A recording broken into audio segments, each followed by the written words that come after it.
চলুন আজ আপনাদের শুক্তো রেসিপি করে দেখাই। অনুষ্ঠান বাড়ির মতো পারফেক্ট শুক্তো করার জন্য প্রথমেই আমি জলের মধ্যে পেঁপে, আলু, কাঁচা কলা, রাঙালু, সজনে ডাঁটা হাফ বয়েল করে নিয়েছি সামান্য লবণ দিয়ে। তারপরে কড়াইতে তেল দিয়ে বড়িগুলো ভেজে তুলে নিলাম। লালচে করে বড়ি ভেজে নেওয়ার পর ওই তেলের মধ্যেই দিয়ে দিলাম উচ্ছেও হালকা করে ভেজে নিলাম সামান্য লবণ দিয়ে।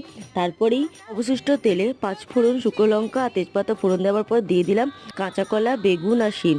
সামান্য লবণ দিয়ে হালকা করে ভেজে দিয়ে দিলাম আদা বাটা সামান্য ভেজে নিয়ে দিয়ে দিলাম আগে থেকে সেদ্ধ করে রাখা সব সবজি। খুব ভালো করে মিনিট 2 একসাথে সব কিছু মিশিয়ে রাঁধুনি বাটা আর মৌরি বাটা দিয়ে দিলাম সামান্য পরিমাণে সর্ষে বাটার জল।